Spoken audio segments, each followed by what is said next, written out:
From author Brian K. Morris comes an epic tale of armor forged by a god, a hero forged by courage, and an ancient menace poised to re-emerge and threaten our world. Volcana, Rebirth of the Champion, is available on Amazon.com. Get your copy today.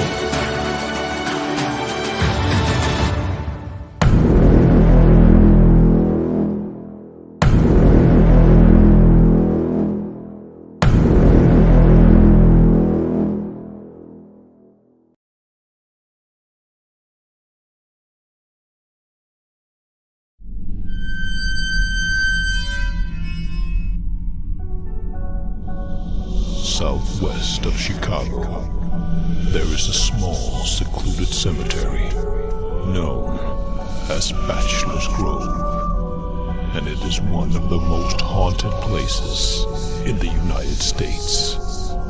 Author Brian K. Morris brings you a collection of writings that will help you navigate this ghostly graveyard, if you dare. The Haunting Scripts of Bachelor's Grove is available now on Amazon.com. Get your copy today.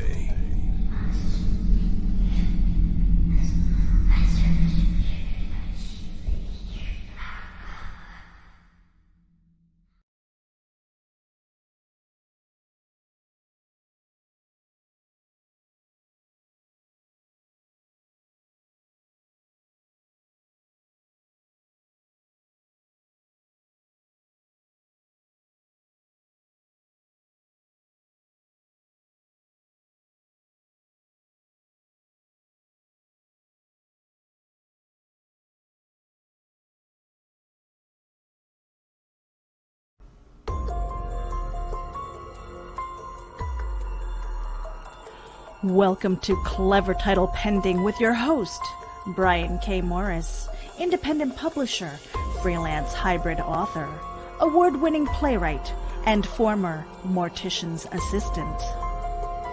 Don't send him title recommendations because Brian knows exactly what he's doing. So just sit down and look pretty as Brian K. Morris scrolls through your comments and plays with his mouse. Join him on Tuesday nights at 8 p.m. Eastern, 7 Central, for Evening Pandemonium and Moonlight Madness.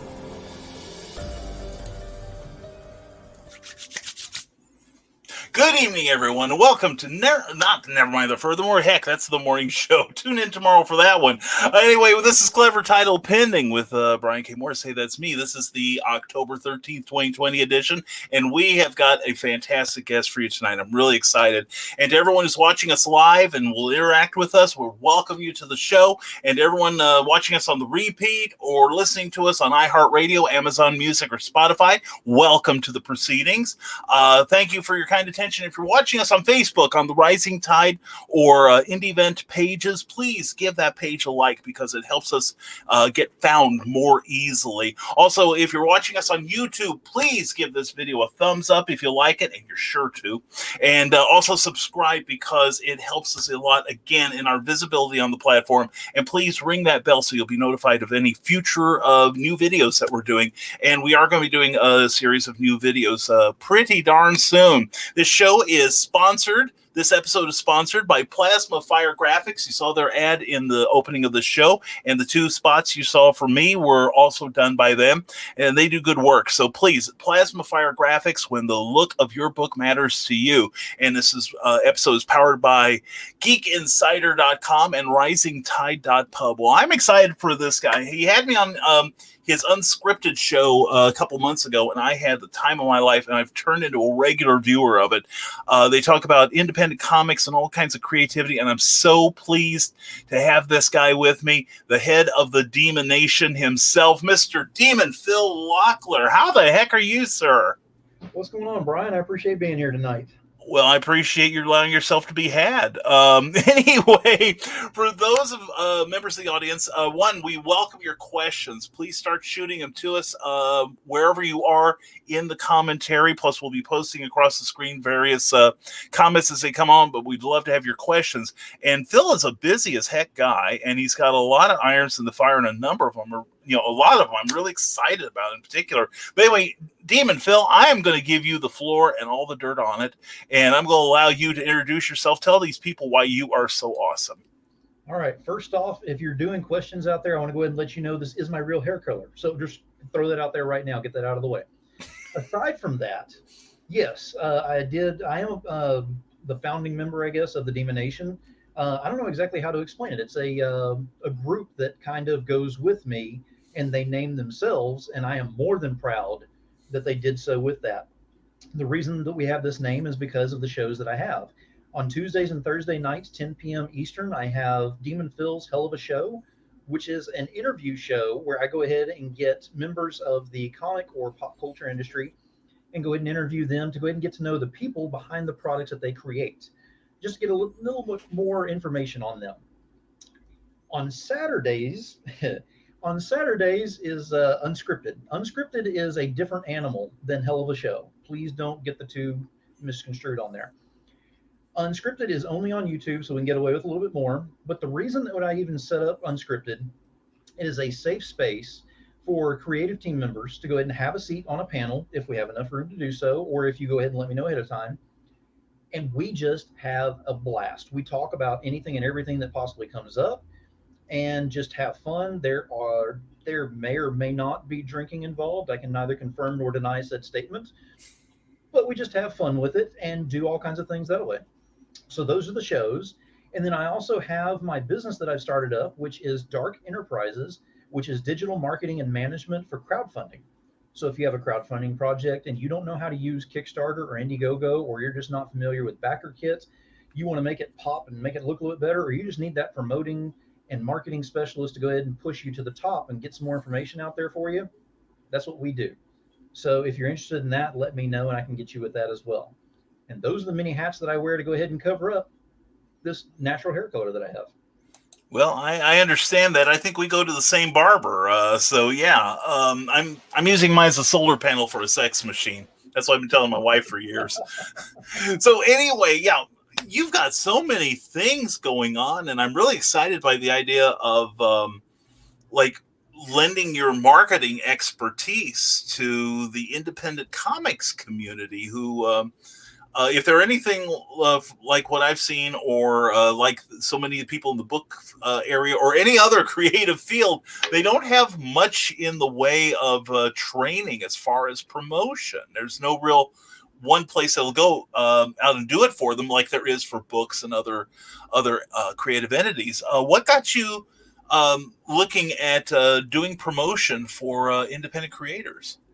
Honestly, it is because I look at it from two different levels on here. It's from the marketing and standpoint on there, which I don't have the experience or the training on that, believe it or not. It's the other part that gets me where I am, where it's being a fan, and not just a fan, but a follower, because there is a difference, and I can explain that as well. A fan is someone who gets in there and just goes ahead and will share it out and it's over and it's done with, or back it and it's done. A follower is someone who will come in and help push not only you, but everyone else that's involved with this, anyone else that's in the comments, anyone else that's in the audience.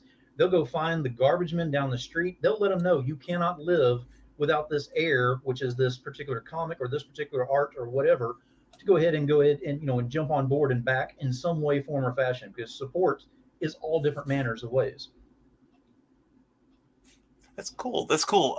Now, can you tell us maybe some of the campaigns you've worked on recently? Can you name drop? Most recently, oh, absolutely. I have no problem with that. Stan Lee told me once the same thing. Go ahead and name drop. Yeah, go ahead. Most recently, of course, we have Michael Oden with Elysian Fields Pyramid Gambit. We're working on that one right now.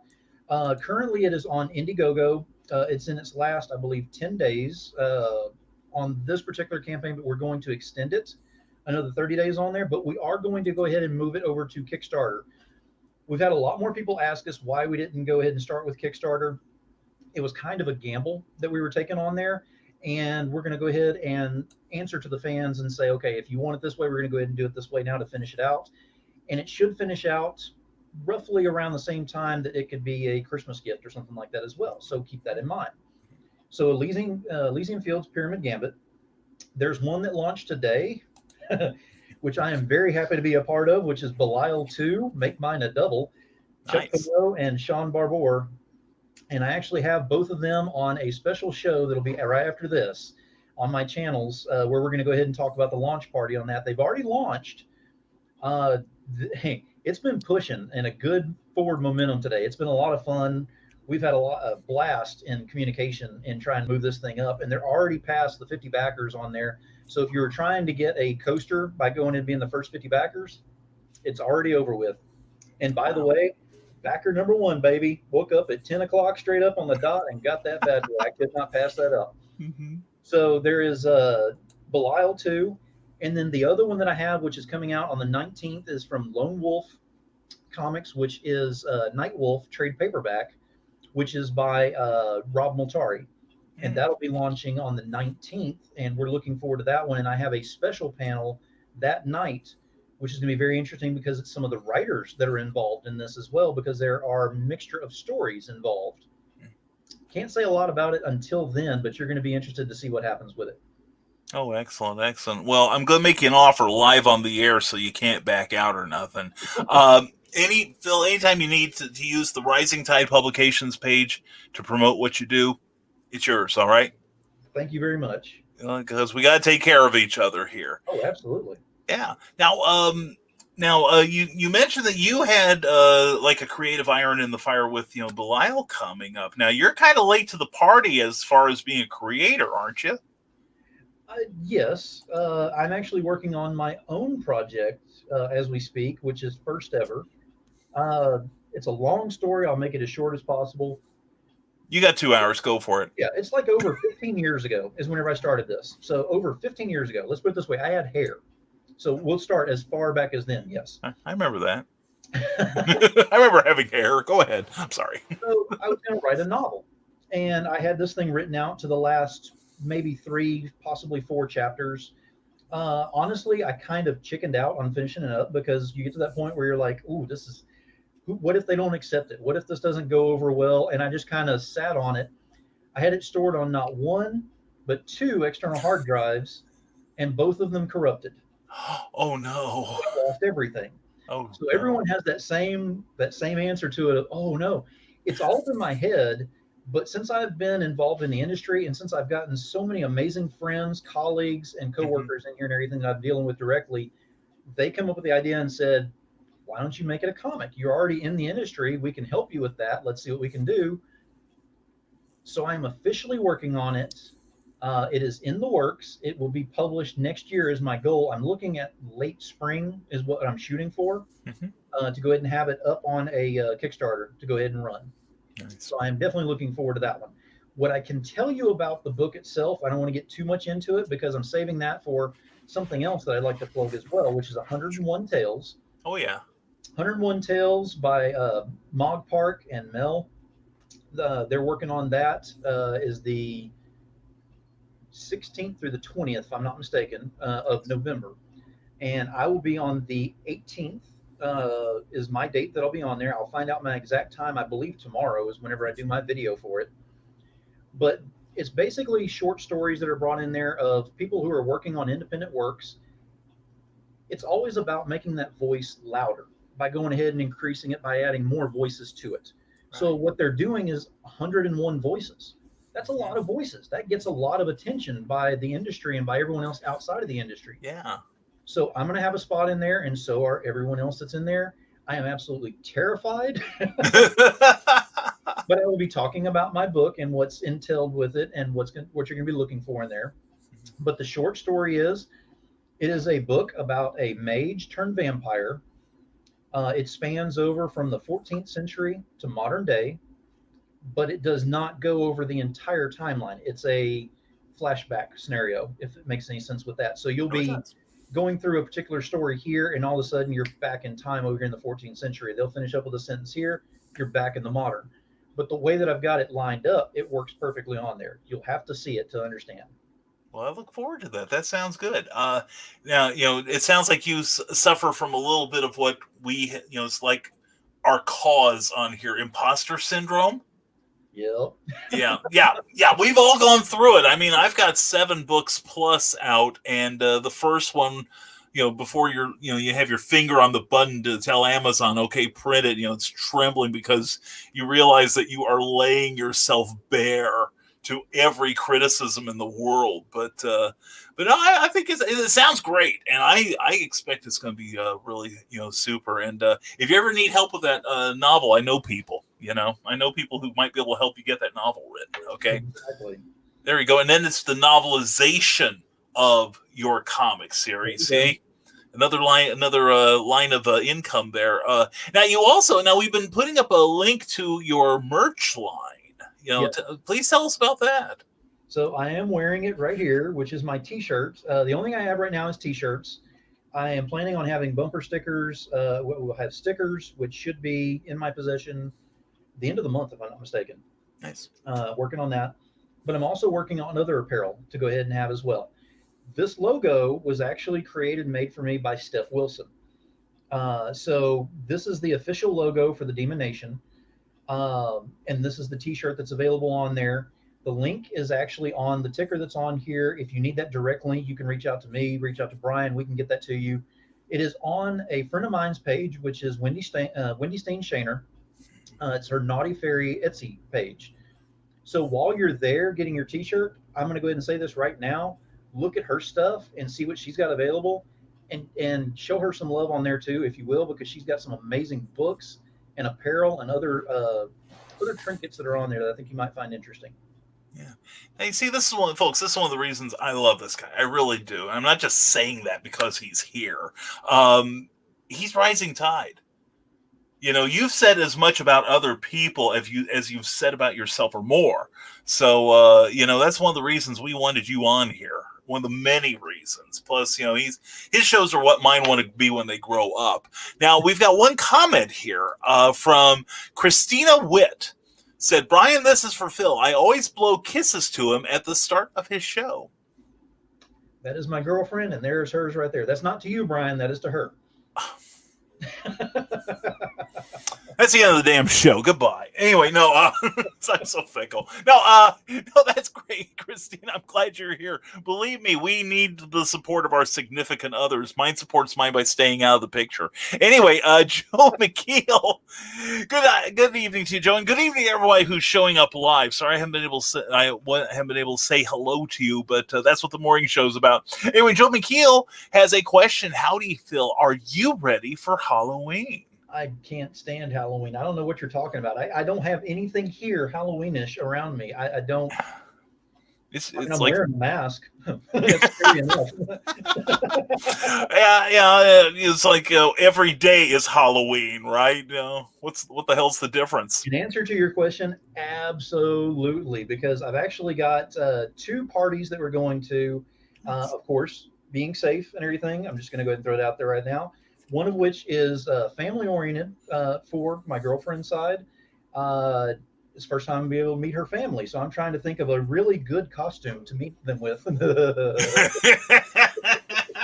Have you alerted her as to what your costume might be? Or about it. She's like, if you want to, and I'm like, oh, don't give me that much power. Oh, so it's like, your parents better than I do. I want your input.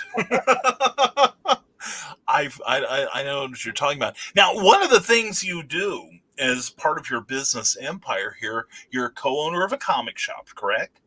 No, it's actually it's a virtual comic shop, I guess. I don't have a brick and mortar. Okay. I do have a lot of comics. You can kind of see the mess behind me here, and I'm trying to whittle that down and get to where I can start putting those up. And then I want to start doing live book shows as well, and I want to do them at least twice a month. Maybe more if you can stand seeing my ugly mug on here a little bit more. But it's not your regular book show. I want to throw that out there. What I have is I have a lot of books, yes, but I also have a lot of books from creators who have reached out to me and said, hey, would you mind getting my books out there, getting a little more attention to them, anything like that? So what I'm doing is what I call a commercial break. Nice. During the book sale, I will do a commercial break and say, all right, this is Belial by Chuck Pinot, and this is the actual physical book because everyone likes to see the physical. They don't like to Right. see the digital format and everything on the Right. screen. Right. So I'll hold it in my hands and say, this is available, and this is the link. And then I will provide it on the screen at that point. They can go directly and get it directly from him, or I do have a few copies that I can sell as well. I'm just trying to get them more attention on there. And I have a few people Nice. that are interested in doing that. I've got more people that are interested in doing it coming up in the next couple of months that we've kind of dropped off a little bit, especially with me moving and everything. Right. But we're planning on getting back into doing that. But I want to give them that time to show their books because these are books that I have in my personal collection as well. So if it's good enough to go into my collection, if it's good enough to go into your collection, if it's good enough to go into these other people, why can't I just show it to everybody and get everybody a chance? Yeah. Very clever. Very clever. Now, I noticed in your, while doing my research, that you repurposed jewelry. That was actually in my previous company that I was with. Mm-hmm. The woman that I was working with there, she still does that over there. Comics and More, New Jersey. She still works on her repurposed jewelry over there. Okay, and Cindy Kemp saw that too and wonders what kind of jewelry is repurposed. It's just some jewelry that she puts together with comics that have been damaged and things like that. Like I said, if you go directly over there, she'll be more than happy to help you with that. Excellent, excellent. And Christina Witt confirms her earlier remarks. And good for you, Philip Thompson. And Philip Thompson has a DeviantArt page we're going to plug here. Ted Davies of TedDaviesArtistry.com, Ted Davies Artistry on YouTube, and all wonderful places. Phil, what's the most frustrating challenge you experience with your business? I saw those eyes rolling. Well, I'm trying to think of how to word this. There have been things that have been said or done, whatnot, that put a negative connotation on some of the things that I have worked on in the past. Apparently, we'll put it that way. I'm going to go ahead and put it this way: it's the person that you are, and the person that you choose to be, and that you show you are, that makes all the difference in the world. So that being said, whenever someone comes up and tries to say disparaging things or unkind remarks or anything like that, it can get to you. It really can. And it's actually gotten to me a little bit. And then I had some friends that have reached out to me and helped me out considerably. My girlfriend is one of the best ones to help me out. But one of the things that I heard recently was actually, if you're blocking my light, you're blocking my path. And that means the world to me because if you're coming in and you're going to say something negative that's going to block my light, I can no longer be on my path that I need to be on. That path can be business, that can be, just life in general, whatever it can be. But it's true. If someone's blocking your light, they're blocking your path. Well, I'm not allowing that to happen anymore. So there is no one blocking my light. I am right on my path, and I'm not planning on leaving anytime soon. So that's my biggest challenge I faced. Wow, yeah. And I think that's probably true of a lot of creators. There's always trolls.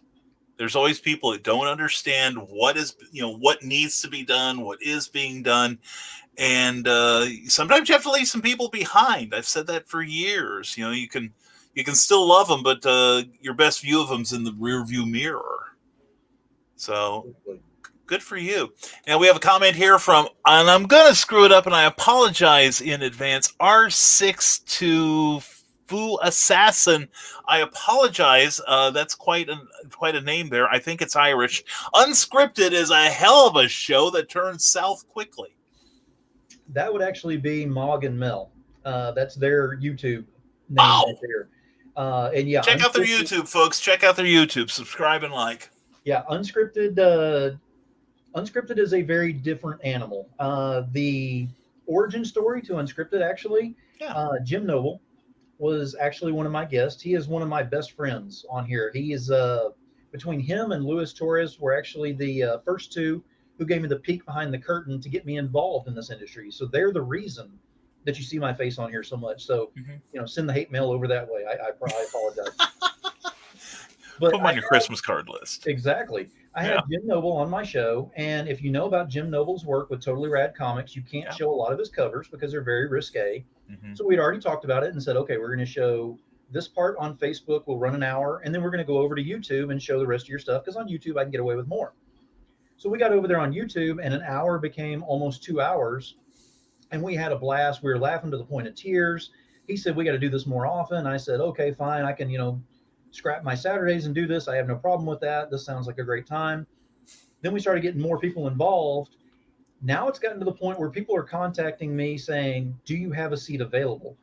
Sometimes I do. Sometimes I don't. I'm actually having to schedule that in, and that's very different for me to be able to do that and have to do that.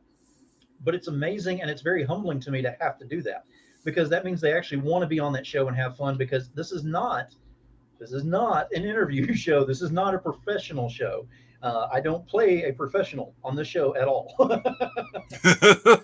I'm just warning you ahead of time. We get on there and we talk about the most out of the world stuff that could possibly come up on there, and then we laugh about it and just have the most fun we possibly can, because this world needs more positivity. And by the time that show's over with, if you don't feel positive about life, then I have failed in that show. I have yet to have where my guests have not contacted me afterwards saying that was either one of the best shows they've been on, or they're ready to get on the next one. So that to me is a testament showing that we're doing something right in there. Yeah, definitely. Well, and I can vouch, having been on your show, that yes, it goes off the rails quickly, but the rails probably weren't there to begin with, and I think that's part of the fun of it, is the unpredictability. Plus, you have the four rules. What are the four rules, my friend? No politics, no religion, no drama, no negativity. You break those four rules, any of those four rules on there, and technical difficulties will follow. So it's something that I haven't had to use much. I will say that. But my audience has actually learned, and they won't bring up anything. They don't ask any questions that are political, religion, drama based, or negative. They know to stay away from all that, because that button works pretty quick on StreamYard. I have learned that. It's actually pretty fast. Yes, it is. So, and it makes it a safe place. I have some of the best guests that want to be on here, and an amazing guest list that finishes out the entire year now. I mean, I'm actually booked for the entire year. That's great. And starting off into 2021. And I've still got other people who are asking about 2021 coming on. I must be doing something right again, but they like that safe place. They like being able to go on there and not having to worry about looking over their shoulder going, okay, what are we going to be talking about in this? Or what's the audience going to be talking about? The audience even knows not to talk about those things. And it makes it much more fun, interesting. And the time that they have up there is geared directly to my guest and my guest only, and they love it. That's great. And like I said, I felt perfectly at home there. I think I seem to recall that the night I was there, you were the only person I knew. So, it's like, being shy and retiring as I am. But no, it is a fan. He does some fantastic shows. He really does. And I have to say, I will also vouch for his positivity, because I think, what was it? Rebel Gaming. I think I was in the audience that one night, and I talked about a momentary lapse of awesomeness I'd had prior to that, and you sent me the kindest note about not giving up, which is what, if somebody else did that, I would do the same for them. But the fact that you didn't have to do it, but you did, and that's pointing with the right hand, Brian. That's why you guys really should show this guy some love, and definitely check out his programs. They're always interesting. They really are. He runs a great show, and let's see. But anyway, speaking of trolls, there's Joe McKeel saying, "I know a show like that, whistling as I walk, hoping not to be seen." Yeah. Anyway, okay, here we go. Cindy Kep wants to know, which hat is your favorite hat? I see that you've got a friend there wearing an elegant chapeau. Oh, I've got paperboy hats. I've got ball caps. I've got all kinds of different things. Now, if you're talking about the hat as far as what I do in the business and everything, yeah. Honestly, I don't have a favorite. Just simply because they all tie in. To be honest, I mean, my marketing company actually ties in directly with the networking that I've been doing ever since I started doing this last year. The shows tie in directly into some of the marketing.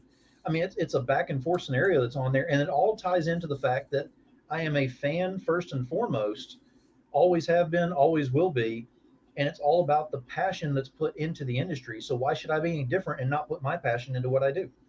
Very cool, very cool. And that fan passion is probably, passion will make up for any lack of training. So, but R62 Fu Assassin Elysium Field is a great campaign. Dan Stockwell, who says hello to us both. I have Demon Phil's autograph. Right, Phil, support the troops. So, okay. So before I broke away from the other company, we came out with our first and actually the only exclusive cover for that particular company. And Dan was one of them who bought that particular cover. And he was the only one who messaged me and said, "Do you mind signing it?" So after 2 or 3 hours of trying to figure out what my signature is, because believe it or not, Demon Phil is not my real name. I know that's kind of scary, and people are going, "Wow, what?" This has been a Fox News alert. We wish to break into the program to reveal. Yeah. Exactly. So I had to figure out a signature that had Demon Phil on there. So he had 2 books, so he has 2 signatures. No one else has that whatsoever. So he has got some exclusives there. Well, good for you, Dan. I hear eBay calling now. And speaking of Rebel Gaming, there he is, Larry. Good to see you, brother. Who is the Chicken Nation guy? Your fan club has evidently shown up tonight. Oh, yes, most definitely. Now, I will give Rebel Gaming props on this one because Niobe 2 has done very well and over 300 backers. And whenever we were talking at one point, I remember him saying that he didn't know if he was actually going to make it, if it was going to do that well. And I put the Demonation Challenge out there for 13,000 on his campaign. He blew past that, and now he's still going. And I think he's got a couple of days left, if I'm not mistaken. Nice, way to go. Well done, Larry, and well done, Phil. And of course, there again, Larry mocks us. But it's all with love. It's all with love here. And Rebel Gaming, thank you for showing up at the nighttime here. We're glad to have you. We really are. And R6 of you Assassin, it's never too late. You tell them, Phil. Really, it's not. It's whenever you're ready to just get busy. And he said this is Rebel Gaming. Chicken Nation. I just read them. I don't screen them. I probably should. Did I do a bad thing or? Oh, no. Okay, good. I'm not going to go into the details on what all this means. Okay. If you want to know more about it, my birthday was on August 26th. On August 27th, there is a particular YouTube video on my channel you want to go watch because that is my birthday celebration / roast. Oh, nice. Oh, that's right. I remember that now. Right. Yeah. Yes. So I showed up, I think, for that. Oh, yes. That got interesting. Yeah, fast.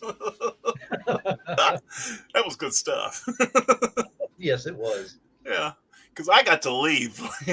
poor Phil, he was there for the whole 2 hours. R6, we're just going R6 because I'm sure to screw it up even more.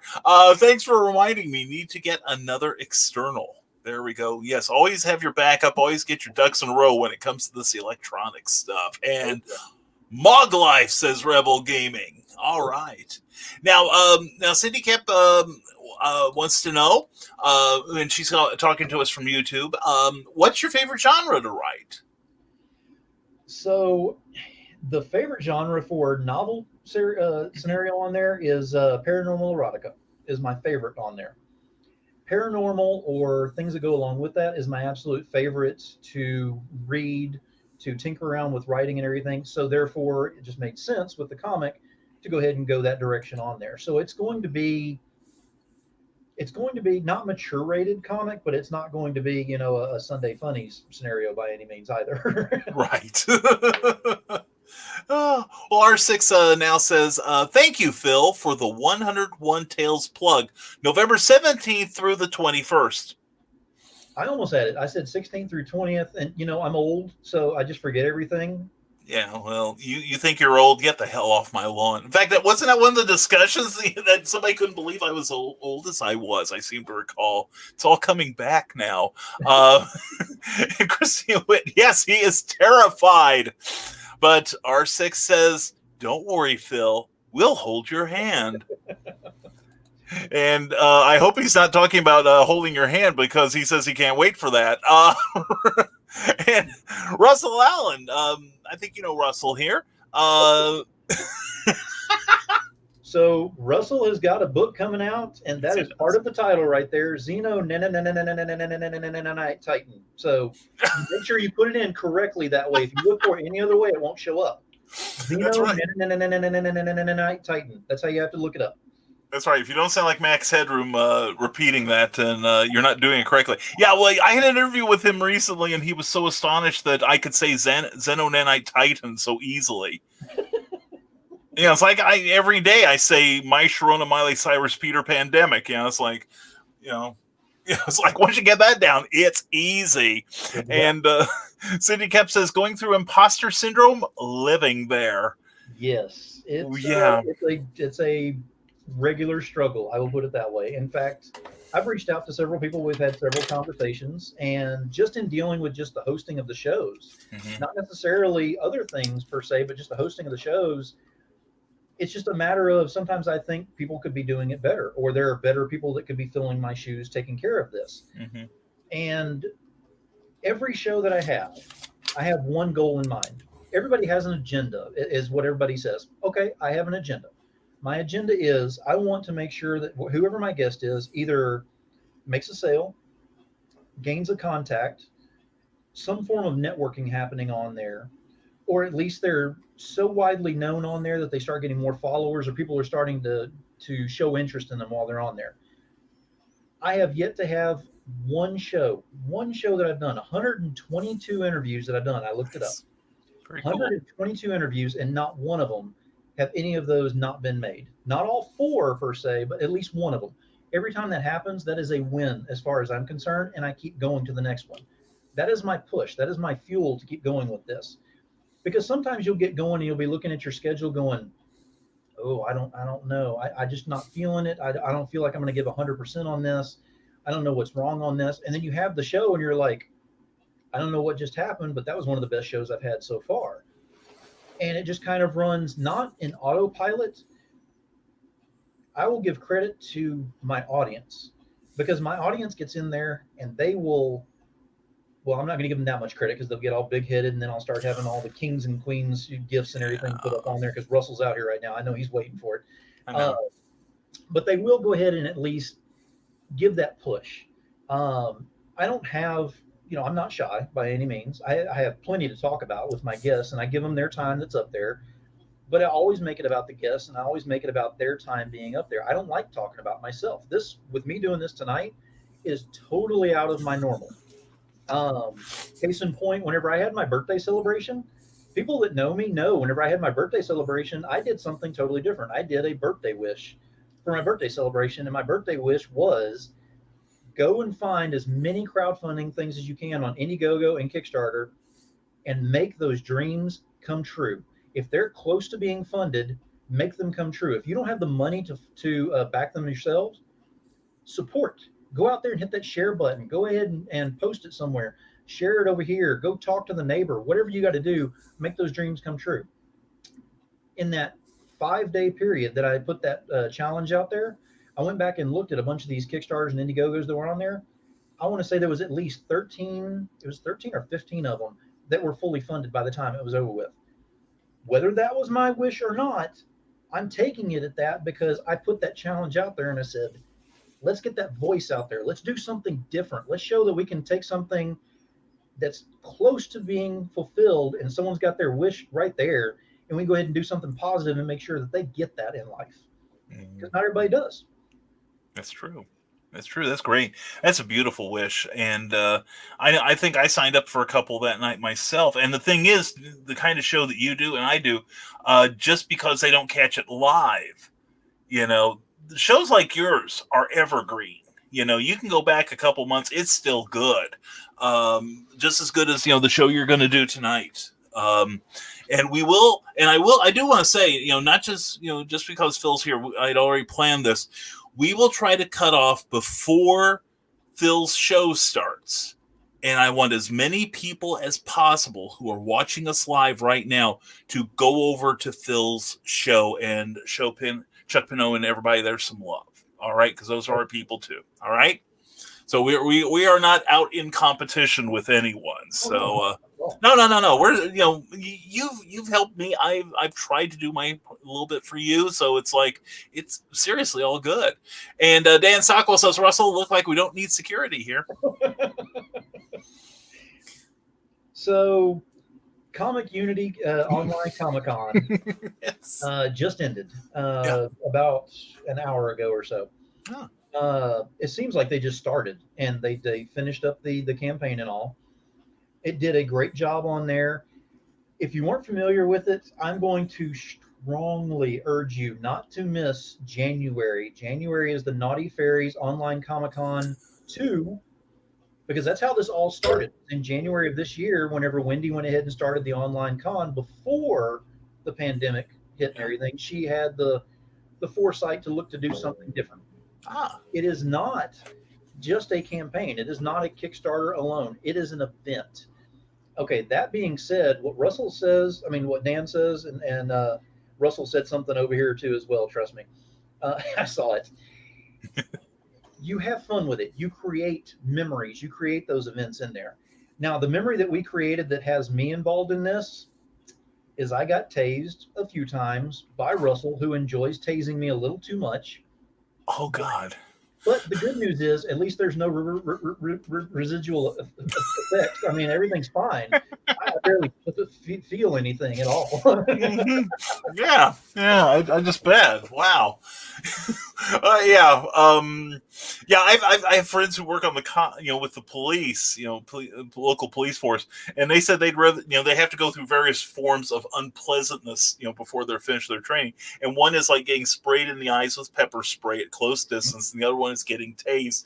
And each and every one I've talked to said, I'd rather get the pepper spray in the eyes than get tased. I get it. And Russell Allen continues, the P. Barnes of our generation, Dan Stockwell, I don't know, that head to the right of Phil looks awful shady. You're probably talking about Phil's right, and Russell, you are correct. Nick Tockert, who is an artist and creator, an all-around good guy, who's working with Luke Stone on the role-playing game for hybrids, the Sons of Gods. He asks, what merchandise company do you recommend, Phil? Merchandising companies I don't really deal with as much right now. I approached Wendy Shaner directly because she's kind of in our circle that we deal with directly. Steph Wilson, Wendy Shaner, CB Zane, Tom Hutchison. We all work together on a lot of projects, and it was told to me to go ahead and go to Wendy that she'd be able to do the t-shirts. And she made it happen fast.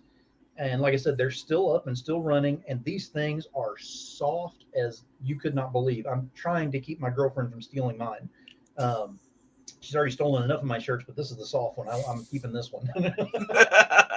But as far as merchandise is concerned, what I would recommend is ask. I mean, it doesn't hurt a thing to go ahead and ask your fellow colleagues and everything and find out.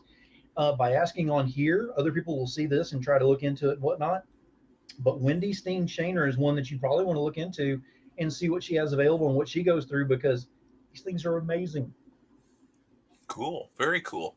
And R6 says, yes, meeting the family can be scary. Christina Witt says he did say he would go as a French maid to meet them. Yeah. We aren't here to judge, Phil, as long as you've got the legs for it. Dan Stockwell says, I guess, Russell, we didn't get invited to Phil's party. And Russell, of course, replies, Dan Stockwell, I am the party. And I adore your girlfriend already. Brian, this is for you. Christina, thank you so much. I'm so insecure. I appreciate it. I'm so needy. Christina, thank you very much. And Rebel Gaming goes, boys, and then follows up with, yeah, Phil has to deal with me sometimes. He hates it. It's all good. Definitely. We love it when Rebel Gaming shows up. It makes us happy. He thinks I'm cheerful or something like that. Well, we've got him fooled. Anyway, here we go. Cindy Kemp, who is a devotee of marketing, wants to know, what is the most peculiar marketing strategy you have used? Or if you want to give like 2 or 3, that would work too. With Yeah. the advice that it could work for you with what your product, but it might not. So we fulfilled our Right. legal obligations. The only thing is the best one that I've come up with, I can't say because it's part of the new project. So don't miss out on the Halloween specials. Leaving that alone. And it's not to deal with Halloween. Plug your ears, everybody, retroactively. Be sure, again, please, Phil, put that, when you have that going, put it on Rising Tide page. Let's get some fresh eyes in front of your work, okay? And Rebel Gaming, Larry whistles and walks away and ain't fooling nobody. And as far as probably a promotion, Cindy Cap would like to know, what is your best advice for newbies? As far as promoting is concerned, know your product. Don't go out there and think that just because you may have a cover or just because you've heard of something, ask for that PDF, ask for the artwork, ask for whatever you can to get in to go ahead and become familiarized. Now, it's a double-edged sword because there's the fan in me. I don't want the spoilers on this stuff that's coming out. But because I'm working on the projects, I have every spoiler on all of these. And it sucks, but it helps me do my job better because I can help create stretch goals that go along with it a little bit more, making it more personal. I can help with, the way that it's marketed, where it's marketed, how often it's marketed, because I know certain things about it in that. It does make a big difference on how much you know about it, on how much you can go ahead and move it around. Very good, very good. Joe McKeel says, "Stop feeding the trolls, and they crawl back under the bridge." Agreed, where they belong. And a professional show. What is that? Well, you never have to worry about tripping over one with me. But anyway, unless I'm on it, Rebel Gaming, no LP. Okay. And Brian Lance says, "Awesome." And Rick Bradley says, "Good evening." Cindy Kep would like to know, what's the most common gaffe you see creative sorts doing in their marketing? The most common thing is and I hate saying it. Well, I'm going to go ahead and say this out loud. Do it.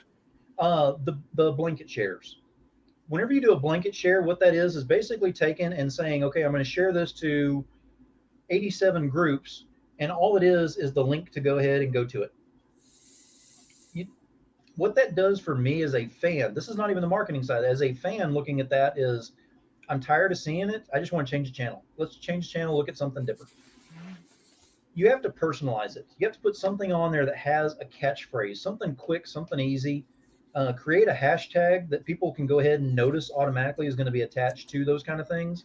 Make it a personal experience to where whenever they go and they click on it, they know the reason they're clicking on it is because they got excited about it. Mm-hmm. That's true. That's true. And Rebel Gaming says 48 hours, and thanks, Phil. Yes, Cool. Go over there and get Niobe 2.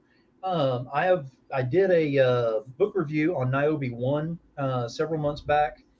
Amazing book, and I was so ready for Niobe 2, and yes, I did back it.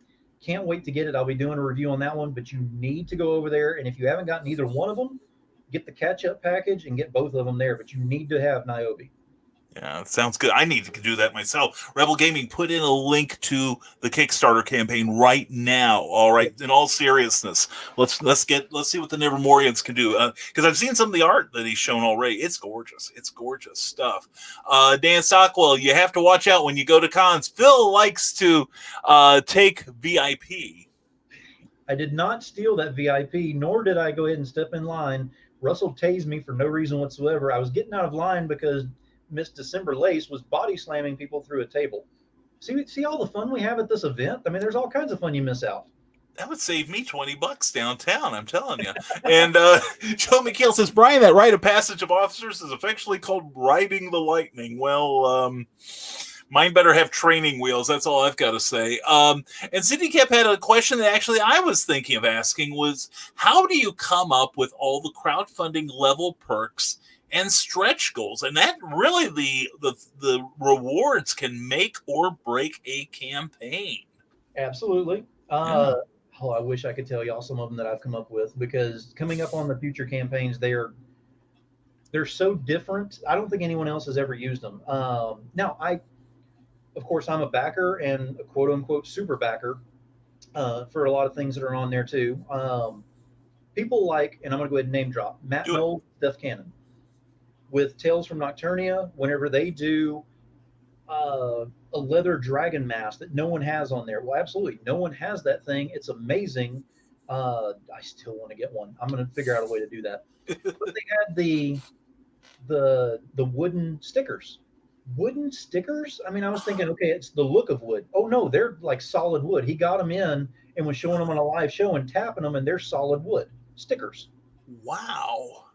That's new to me. That's something that I'm looking at going, okay, from a backer standpoint, it's it's always about what you're getting in the value of what you purchase. So it's not just the book that you're getting or whatever to hold in your hands to be able to read and everything. It's that extra that you get.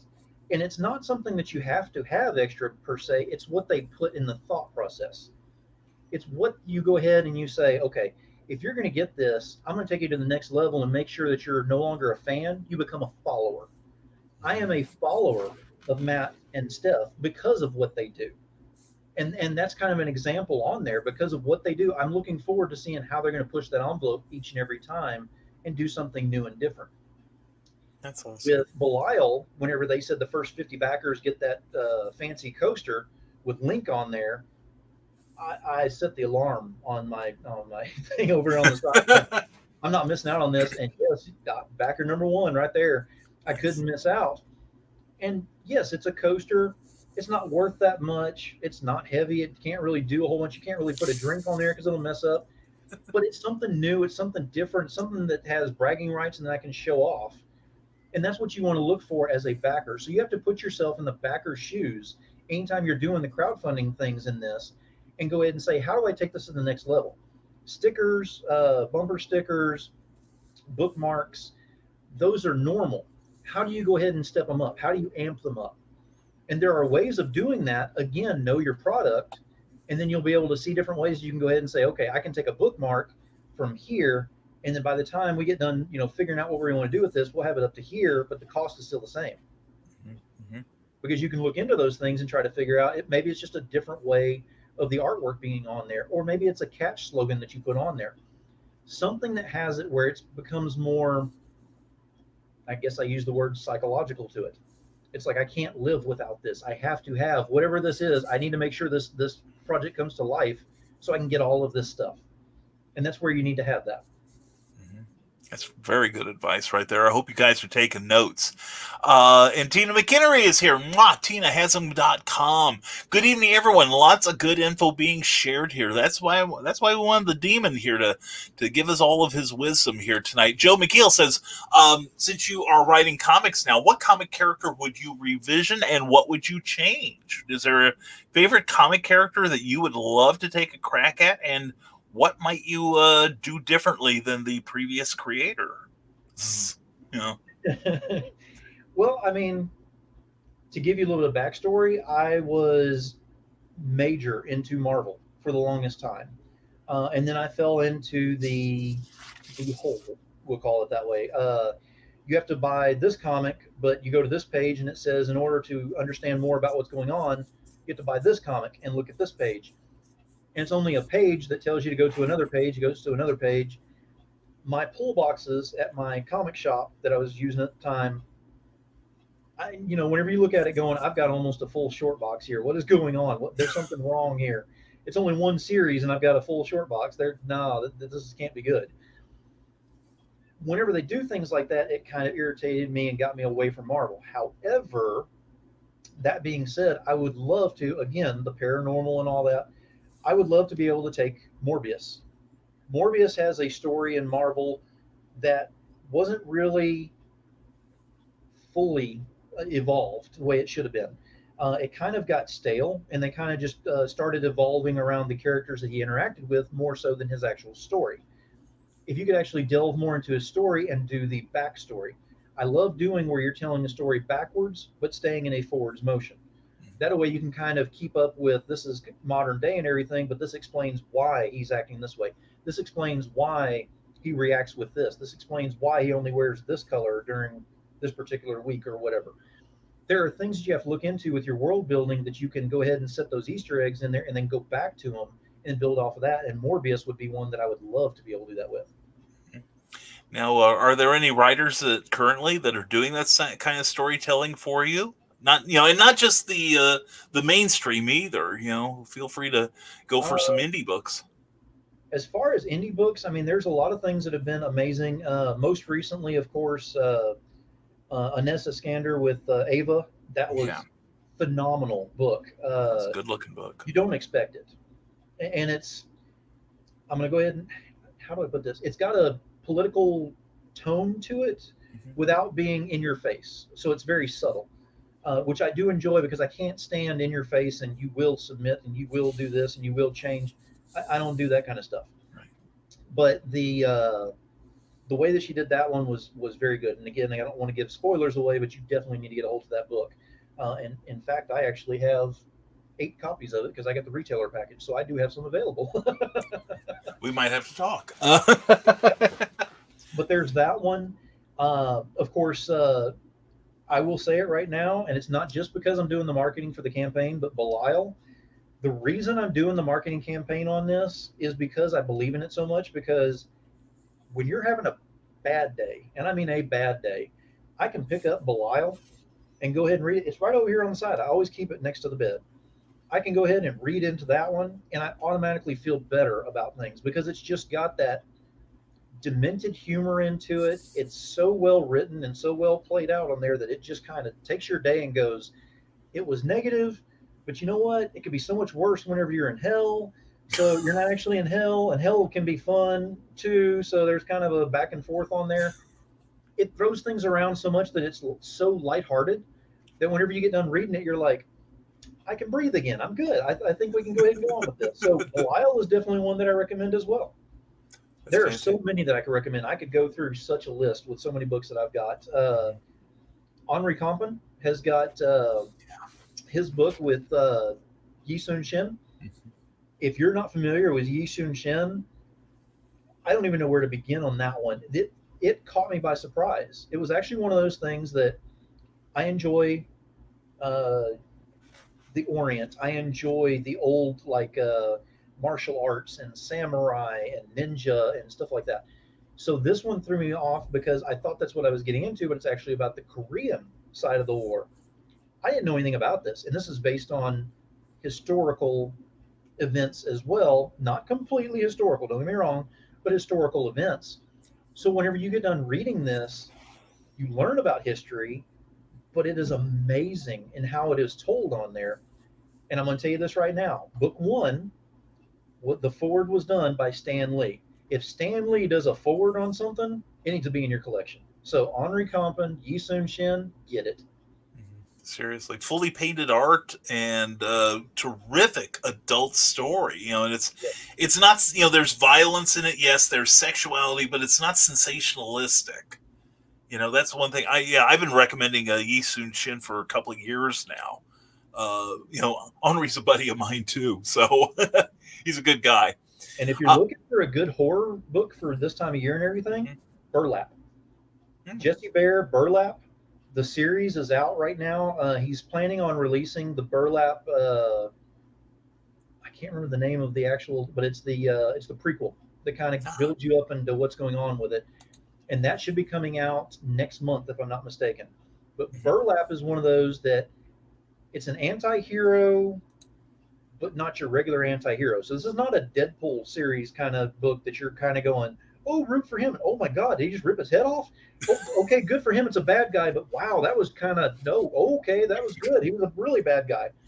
It's up and down and back and forth all over the place, but you find yourself rooting for the bad guy, the anti-hero, going back and forth, and it throws you completely off whenever it gets to that point. And again, no spoilers on there, but you definitely need to get a hold of that one for a good horror book.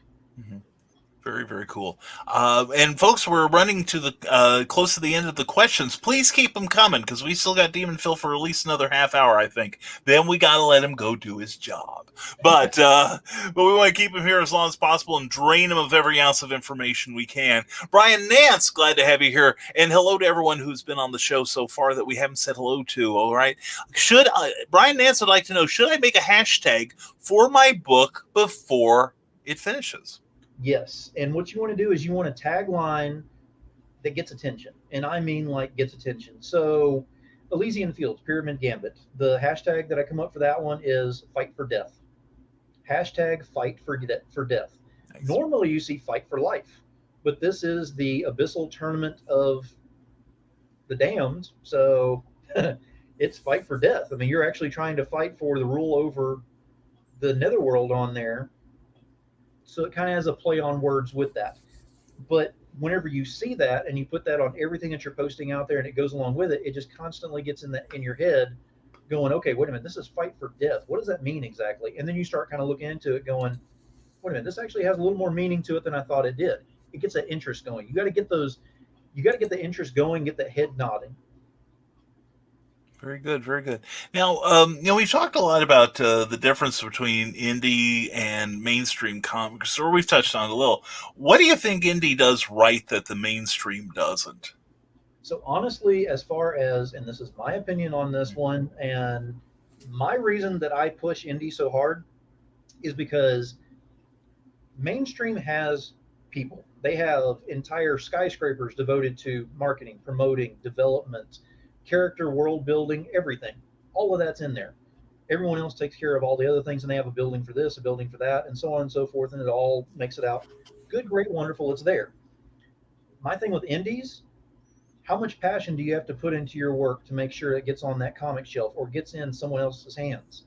How much passion do you put in there to make sure that whenever you read it, it's a page turner to the point where it's like, that's it, it's over with? Oh no, I need another one of these. What else did they make? It's the passion that's involved in there. If you put your passion in your work, and I mean your full passion into what you do on there, it shows. And we as backers and supporters see it, and automatically it's a draw to us going, wait a minute, there's more than just what's right over here on this wall. This little space back here has only got this little bit here, but there's a whole nother world out there that people have so much passion they're putting into their work. Let's go ahead and check this out. That's the difference between indies and mainstream, as far as I'm concerned, is how much passion is put into there. Every guest that I've had on my show, they come on there and they automatically think that I'm going to grill them on something they've done in the past or really push their books right now and this kind of thing. I want to know the people. I want the audience to get to know who they are, and therefore they will know their work. If we know who Brian K. Morris is, to know what he does as far as his books and everything, it'll make you go, wait a minute, the book looked interesting before. Now I know I've got to have it because Brian's actually a really great guy. That's what you have to look for on there. Very cool, very cool. Cindy Kemp would like to know, as far as your writing goes, do you include Easter eggs in your stories? Do you have like little in jokes or little bon mots that reward the viewer for paying attention? I will have, since it spans over 2 different time periods on there, it'll have things in there because there are elements that are carried between the time periods. Again, don't want to get too far into there, but you will see certain things as long as you're paying attention. And that is part of why I want to try to make mine a page turner. Whenever I do reviews of books, I always do it in 3 readings. What I do is I get the book and I automatically flip through it. Just automatically just start going through, reading and flipping through page by page by page, making sure it looks good, feels good, the panels look good, that kind of thing. Second time I read it, I actually read it to get the story. Third time I read it, I go through to try to find mistakes, whether it be grammar, whether it be the panels off, by a little bit on there, if the artwork, bled over a little bit too much than it should have. Those kind of things you look for in reviews. So if I'm doing that in reviews and then start putting that into my writing that I'm wanting to do for what my book is going to be, then that's what I want to have in the end result, is someone who can actually look at my book and go, I've looked at this 3 times and this is phenomenal. This is amazing. I won't say it's the best thing you've ever read because trust me, it won't be, but at least it'll be in your hands. I can officially say, because it is official that I can make this announcement, I have an editor for this, and that editor is Chuck Pinot.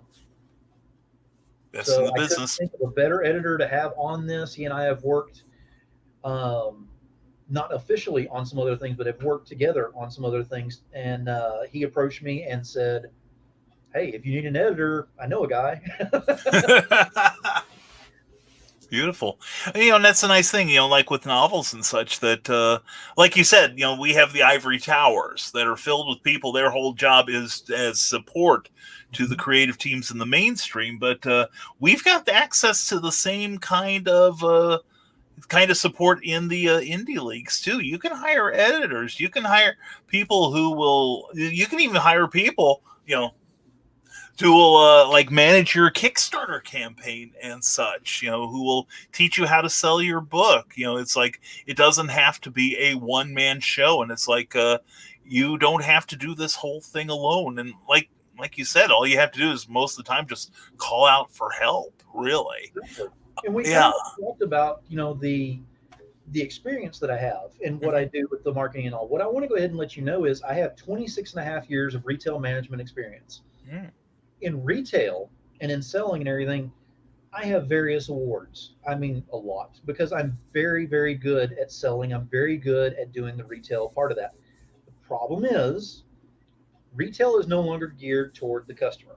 It is geared toward the numbers for the businesses. Everybody Yeah. knows this, but as a grunt on the front lines and trying to motivate, my team to do very well and myself to do very well, it was something that became one of those jobs where it was no longer fun to go to. In fact, it was I was having health issues from it and all because I was stressing myself out so much.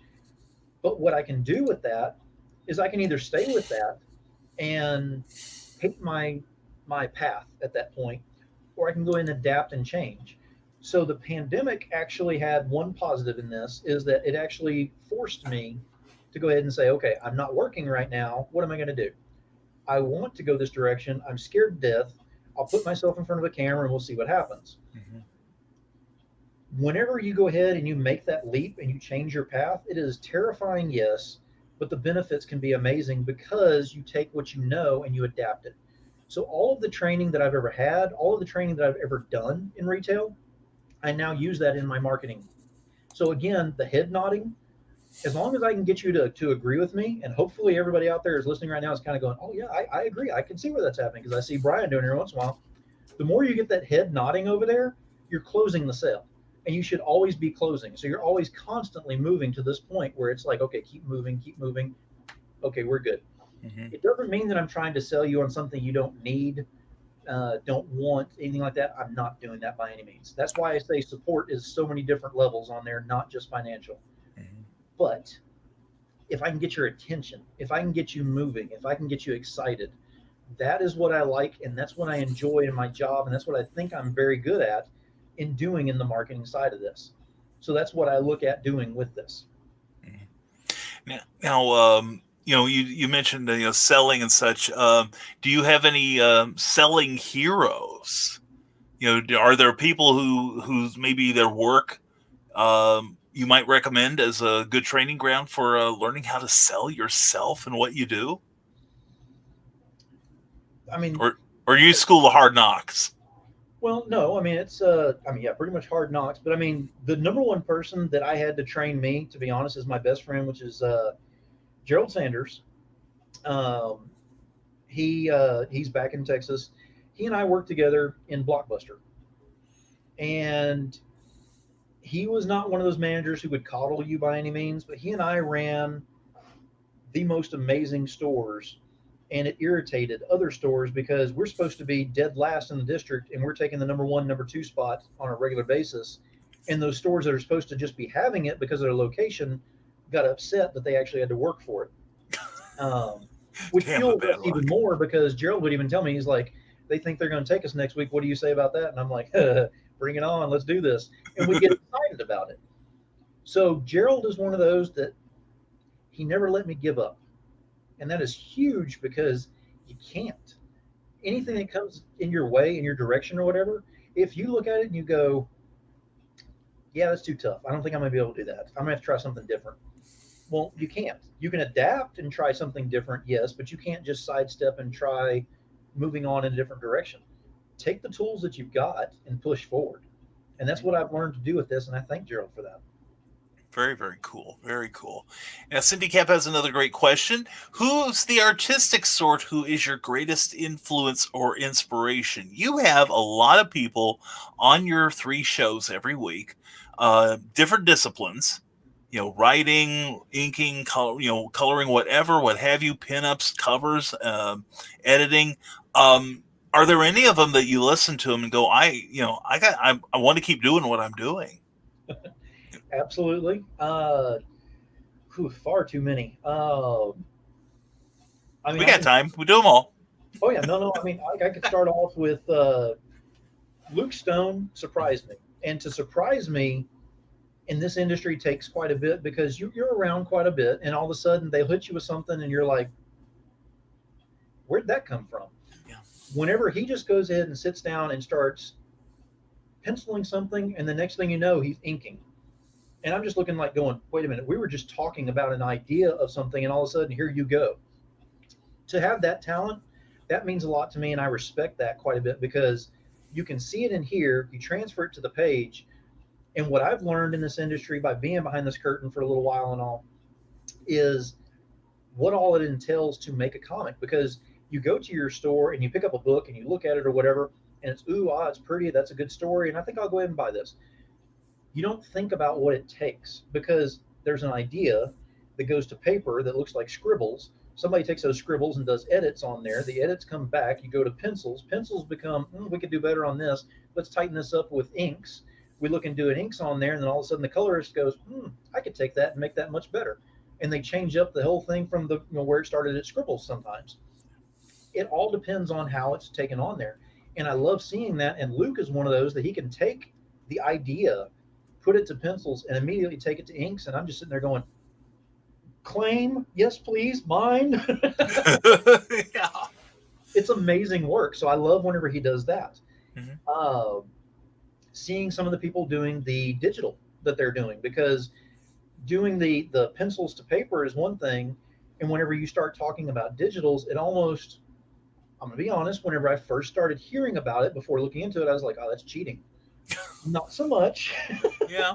I am retracting that right now because I've seen other people watching while they're doing the digitals. And I'm talking about watching from the time whenever they first touch the screen to whenever they're going ahead and starting to add filters and whatnot to it, and seeing how they go ahead and bring up this panel of 812 different boxes, and they automatically choose what they need and go to this brush style and this one, and that's not going to work, change this, and then they'll put a square around there and move it all around. I'm looking at it going, all right, I can understand math in high school better than I can this mess. So this is looking pretty good. And then all of a sudden, whenever they're done, you're looking at it going, how did you come up with that? Mm-hmm. So again, they've got my respect because they see what they're wanting to do ahead of time, and all of a sudden they put it on there and they come up with it. And it's amazing to see that. Now, as far as that's a couple of them there. As far as marketing, I'm going to go ahead and say right now, there is one person that I have watched more than anyone else that I have, I kind of consider him a mentor. Don't tell him because he will have a big head about it. Right. But he just finished one of his projects earlier. We talked about that. He was one of the 3 there. That would be Tom Hutchison. Yeah. Tom Hutchison from Big Dog Inc. Whenever I first started dealing with him, watching him, dealing with the Doghouse on Wednesdays and everything, where he has his live sell show and everything, it was almost like this guy moves too fast for me to follow. Well, that was because I wasn't following correctly. I wasn't asking the right questions. I wasn't doing my part to go ahead and learn more from it. Now I start pulling apart the Kickstarters that he does, going, why would you do that? Why wouldn't you go ahead and offer that particular cover until the middle of the campaign? Well, here's a little hint. We didn't have this talk, but I'm going to go ahead and let the few of you out here know this. The middle of your campaign is your lull. Your lull is your worst part of your campaign. That's whenever you look at it going, I haven't moved in 4 days. Everybody hates this project. It's doomed to fail. Everybody's going to jump off at the end. It's done. And you just have that feeling about it. Yeah. Because you see no movement. So Tom was one of those that I looked at, and I do this with my projects now too, is there is no lull. Because as long as you control the tempo and the momentum on there, there's no lull. All you have to do is offer something else on there to say, but wait, there's more. And then you can go ahead and throw something out there that's new, that's exciting, that's fresh, that gets them to where they look at it going, I've been on this the whole time and haven't seen this. Well, yeah, because I just put this out here. So now you're excited. Let's do this all over again. You got to get them pumped up about it. Nice. So Tom is definitely one that I look up to for the marketing aspect of it. That is very cool. I'm just sitting here trying to absorb it all because I'm going to get back in the reins again myself. Let's see. Cindy Cap also wants to know, what's your favorite techie tool? Techie tool, as in techie tool are we talking Well, about? like they start the question and I reinterpret them. It's like what do you like to? What is your favorite device for like doing a better broadcast, writing, marketing? Is there any sort of program or website that you would lean on and would recommend to others that might help them? Honestly, and this is going to sound really terrible, I am old school. I have got notebooks after notebooks after notebooks. I write stuff down, um, just because an idea will hit me, and I gotta keep a notebook by the bed because no sooner would I get up and get to the computer. Exactly, I get up and get to the computer, and it's like, no, I can't lose that. That was the best idea. Yeah. And it may not even be for an active campaign. It may be something for later on. Mm-hmm. But I like to go old school with that as far as I'm concerned. So it's not very techy with that. I did go ahead and upgrade. I used to do my streams when I first started off of my phone. My phone started overheating at one point. There was actually a live launch of a campaign that I was doing, that I was helping out with, and it froze up to the point it kicked me out of my own show.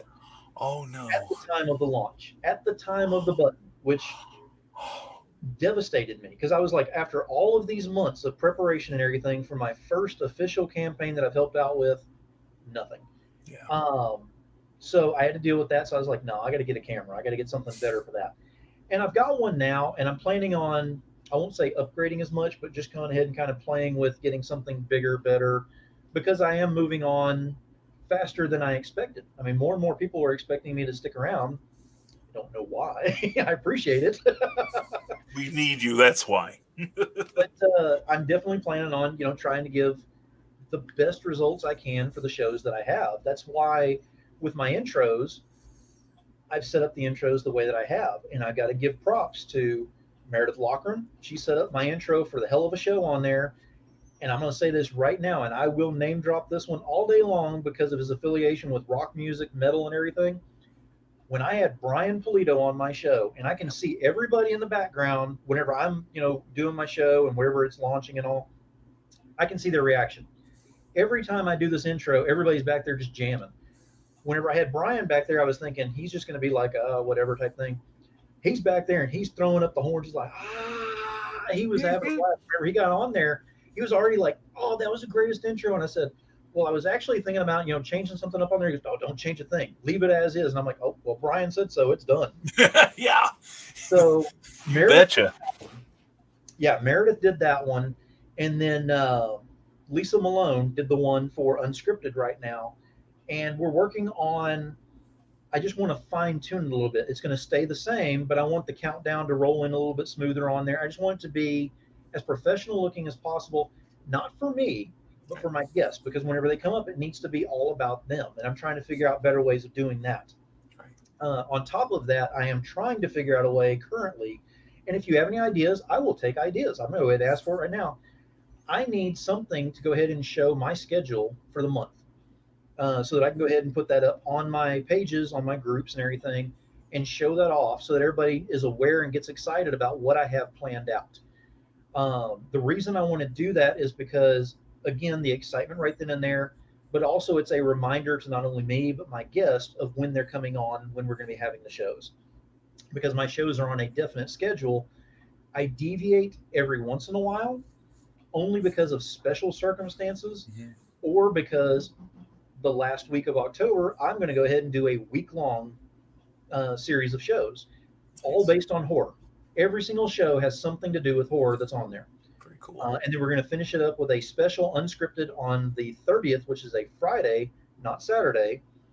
A 30th unscripted special, which is going to be costume only on the panels. Oh, cool. So we're going to have some fun with that. I've got some great guests already lined up, and I think we have about 3 seats left to go ahead and fill that one up already. So there are things that I want to do to kind of change it up and make it a little bit better, but I always want to stick to that foundation because the foundation is what has brought me as far as it has right now, and I never want to forget that. And honestly, it's all about the fans and the audience on what they want. If they tell me we're tired of your intro, we'd like to see something different, hey, you know what? I've got something else. We'll plug that in, see how you like it. But until they say that, it stays as is because it's what goes ahead and brings them to here every single time. Very cool, very cool. Yeah, and that's Meredith Lockler. We've got to give her props because she's the lady who did my intro and my outro for not only Clever Title Pending, but never mind the furthermore. And every now and then I get notes from her on how to do this better, and I'm grateful. It's like, she usually starts out with like, Brian, I hope you don't mind me telling you this, and it's like, no, I'm a freaking sponge. Please wash your soapy wisdom over me, make me happy. And speaking of making you happy, if you want to look sexy like Phil is right now in that Demonation t-shirt, it's soft, it's supple, it has a beautiful logo on it, and other things I noticed. Anyway, check out this Etsy shop here because that's where you can get that. So please support the Demonation, support Phil in his many benevolent things that he does for the artistic community, the indie comics community, and he does it so well. So please check out that link there and get you some Demonation swag there. Make yourself look even more beautiful than you are right now, and you are beautiful. Cindy Kep, who is beautiful, says change is hard, real hard to bend coins. That's true. Unless I'd be bending spoons, but I'm not Uri Geller. And author Michaela Jade, who was our guest on last week's show. Glad you're here, hon. You can't give up. That's awesome. Seriously, I've said for years, the only way you lose in this game is when you stop playing it. And Magi Jake Lindsay, glad to see you here, Magi Jake. He wants to know, who is your favorite comic book writer? One of the main ones that comes up just right off the bat is Stefan Sejic. His stuff that he writes is just, how do I put it? It's something that you don't expect again. And that's what I enjoy, is because you don't want the cookie cutter style. I don't like that. I don't like whenever I read something or I get something in and, or I back something on a campaign and then I get it in and I'm like, I already know what's going to happen. It's already right there. I like whenever I go ahead and read something to the point where it's like, I need more. I've got to have more. Speaking of which, Stefan, if you're watching this now, later, anytime soon, whatever, I need more. Seriously, we need more. We haven't seen some of your stuff in a while. I need more of it. So just throwing that out there. But he is definitely one of them. Michael Barron really surprised me with what he's got available as well. Florida Man is hilarious. I'm going to tell you that right now. If you have not gotten that one, I can't talk too much about it because there's so many spoilers involved in it. But yeah, the title alone should tell you what kind of book it is and what to expect on there. But his comic novel, which is Nexus, really kind of threw me off. I backed that one. That one, that is great. I mean, I was really happy with that. So yeah, there's some good ones that are out there. Really, I mean, there's far too many to list on there, but those are the first two that come, right off the top of my head. Oh yeah, excellent. Cindy Kep would like to know, what are the key parts needed for a crowdfunding campaign? I'll say a successful one. What elements do you find that you think are must-haves as far as a crowdfunding campaign? So open communication is absolute. You have to set the schedules for meetings, for times to talk and everything. And the reason I set schedules and times to talk is because I do have a life outside of it, for one thing. For another, if I become a lifeline at 2:00 in the morning on a Thursday, just because you have a better idea of something to do on a project, that we're working on coming out next month or whatever, I can't take that call or I can't take that message, because if I do it then, it's going to become a regular thing. So I kind of have to set that standard of, we'll talk about this on the meeting unless it's an emergency. If it's an emergency, we'll talk about it, whenever we need to. But if it's not an emergency, write it down, have it all ready for the meeting. We'll allot an hour to an hour and a half to go ahead and go over everything, and it's done. My meetings are always done over StreamYard, so we can do face to face, because too much can be lost in translation in a phone call and especially text. So it's better to have the eye to eye that you can go ahead and do on there. Plus, it's just good business ethics to do it that way. But communication is one of the main things. To be successful on there, you have to be able to think outside of the box. You cannot be cookie cutter. You cannot just go into it with the mentality of, I'm going to do this just like this particular campaign, or this campaign worked, let's do it like this one. You have to do it like yours. You have to be your own campaign and do something different on there. You also can never go into it with impossible goals.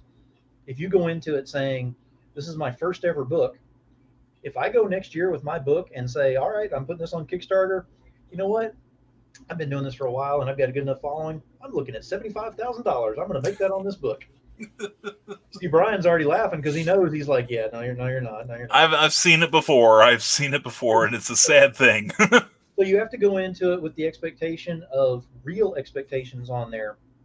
Don't set them so low that you become almost like pitiful of your own self in doing it, but don't set them so high that whenever you don't make it, you feel like you're a complete and total failure. You have to have that medium set up on there. Mm-hmm. In marketing, it always has to be about setting that medium with your client. You have to sit down with the client and say, this is what you want. This is what I offer. This is the middle ground that we have on there. This is what I want for my goal to set up on here. This is your goal that you want. And again, set for that middle ground on there. As long as you have the open communication, it seems to work out pretty well. Very, very cool. Great advice there. And author Michaela Jade says, hashtag notebooks, hashtag my people.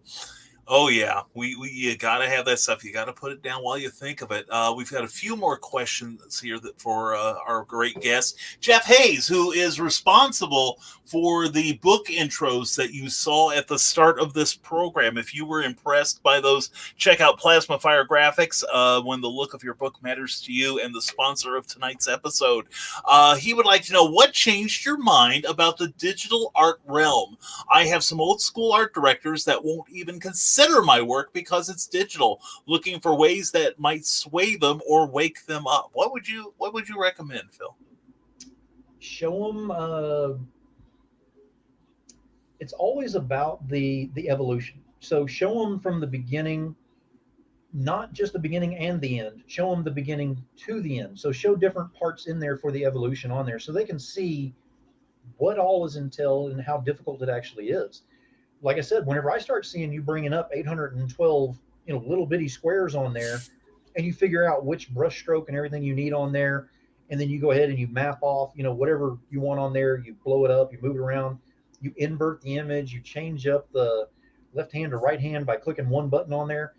This is all magic to me. I'm just looking at it going, that is witchcraft. How are you doing this? Heresy. But people know how to do it, and that's a craft, and that's a skill. And that's what you need to show. You need to show your value in your craft and your skill. Show the evolution. Show exactly what it takes to go ahead and get from point A to point Z. Point B will not do it. Go to point A to point Z. Very good. Also, if I could throw something in here too, digital is just a medium, the same as paint, the same as pen and ink. Art evolves, as does the way it is done. People used to, slather it on cave walls with their fingers. Now they use brushes, and just because you're using an electronic brush shouldn't make a difference. The result is what matters. If it, no matter how you get to the finish line, it should be the result that of your talent that should sway them. And and Jeff is crazy talented. Seriously, everyone, if you want a beautiful book or a beautiful trailer, like I've got 3 of them, he said happily, by Jingo, please check it out. And by the way, I have a thing. I don't have it near me tonight, but real quick, while I think of it, tomorrow, and never mind the furthermore, we are going to have a live package opening from Plasma Fire Graphics. I am real excited about that, so please tune in tomorrow's show. Never mind the furthermore at 10 a.m., 9 a.m. Central. Everyone should be there. I think I will be. It sounds like it's fun. Anyway, Cindy Kemp says blogs, newsletters, Twitter, Instagram. There's always someone claiming that Tactic X is the thing that writers must do. What is your favorite platform or strategy for marketing? So I have just created for the first time for the business and everything, Instagram and Twitter. Okay, let me back that up. My girlfriend created it. I'm giving the credit where that's due on that one because I'll catch that later on. Good man. She created it. I haven't really set it up or anything just yet because since I am directly in the middle of the campaign or at a good point, or should I say, of the Elysian Fields, and then I've got Belial 2 just launched, and then on the 19th is Lone Wolf. With all that happening right now, I don't want to start off with a whole bunch of different platforms doing everything right now. So what I definitely use is the Facebook and the YouTube for the shows to generate the excitement and the exposure that way. But Facebook I use a lot. What I find is, again, going back to my statement about saying, don't do the blanket marketing. So as long as you put something on there that creates the excitement and generates that excitement on there, that has worked well for me on there because it's all about how you word things, how you get excited about things. Case in point, today, whenever I became backer number 1 on Belial 2 and promoted that out there and told everyone to go ahead and get on the campaign, I did not put out there, hey, Belial 2 is live, join now. Everybody's kind of sitting there going, no, I really don't want to. I put this whole long paragraph basically with me arguing over with myself in parentheses about who writes this mess or something like this, and something about being the benevolent first backer. If you're not first, you're last. That kind of thing. You're just throwing little quips in there. It's the way the book is written, so I threw that in there. Again, know your product. You throw that out there, you get a lot more information and a lot more exposure out there with it. So it does help with that. I do want to become more versed with Instagram, especially Twitter. I just don't like Twitter. Twitter is just a playground for negativity, and I don't deal with negativity. Yeah. I don't know for sure if I'll be using it. I will have to see how that works. But Instagram, at least I can go ahead and work with that and at least show off some more art and whatnot on there. But that's all that I use as far as the platforms right now. But my shows definitely, I try to get on as many people as I can to promote their stuff and talk about it. If you are a client of mine, that is part of my tiers that are on there, is actually doing a special show. That is why Belial 2 has a special show tonight, because I wasn't going to have a show because I had my show last night. That is why Lone Wolf has got Monday, because normally I don't do my shows on Monday, but I have that specifically for there. So if anyone's asking or looking at it going, wait, special attention. No, not special attention. They actually, hired the company and got us to go ahead and do this and all. So that's why I'm doing that. But like I said, Facebook seems to work pretty well. I mean, it's just knowing how to maneuver around it, and it's always about the networking. You have to build that networking. If you don't have the network set up before you get started on all this, it's destined to fail. I mean, you've got to have somewhere to send the information out there. That's true. That's true. Very good advice. Very good advice. Now, speaking of advice, author Michaela Jade has some for you concerning your scheduling. Have you tried Google Docs or Google Forms, or Google Sheets might work to make your schedule shareable? I've done it online, like to keep my schedule, but I really like my calendar. It's so much easier. Again, old school. I'm just trying to find like a format to put something up to show it off where it actually has something decent to look at, for the background or whatever on each one, just where it'll pop a little bit. And I'll keep that on the Demonation page and the Demonation group page. And that way it's easily accessible, and it'll be pinned up there each week, or each month, should I say, to go ahead and show everything that's available. That's what I'm looking to do as far as my end game is concerned on there. Now, that's something that I'm going to look into, honestly, for 2021, because we're all wanting to get out of 2020. Alive. Yeah, I'm fully booked all the way through all of my schedules to the end of the year. That is amazing to be able to say that. But every one of my shows are booked. I have no openings whatsoever except for unscripted, of course. Unscripted, I have seats available on there, but there are several times that I'll be taking off, including the last 3 weeks of the year. I will be taking off because that's my time spending that with my girlfriend. And then, of course, the last week of November with Thanksgiving and the half week after, not doing anything with that one either. And that's because I know we're not going to have an audience for anybody I'll have on there for one thing, but another thing to go ahead and have some personal time as well, which is nice. But 2021, I'm definitely looking at changing some things up and shaking things up a little bit. Like I said, keep the foundation the way that it is, but you're going to see some definite changes within Demonation on that whenever we start up 2021. Look forward to seeing that. Look forward to seeing that. Cindy Cap would like to know, is it better to do a single campaign that covers all the costs, or do a campaign to pay the artist and then another one to pay the printing and so on? It's best to do one campaign on there and then go ahead and take care of that. It's in my experience, it's rare to find artists and creative team members who will be paid off the back end unless they are friends, colleagues, and that trust has been built up and all enough into that to do that. It's not to be said it can't be done, but you always want to make sure that you have enough on there to go ahead and cover the cost. So you got to look at your artist costs.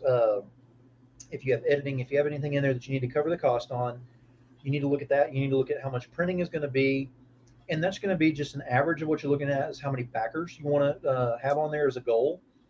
But you always have to factor in something to cover the expenditures from your crowdfunding, which will either be Kickstarter or Indiegogo, and your fulfillment. Fulfillment is what kills most people because they never saw it coming.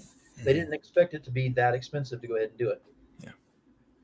Yeah, that's true. I did a campaign over 2.5 years ago, and fulfillment was what hit me the hardest. That I didn't anticipate all the costs, but that is excellent. And I've helped with a number of campaigns. And it's amazing how people don't factor in that 10 or so % for the platform itself.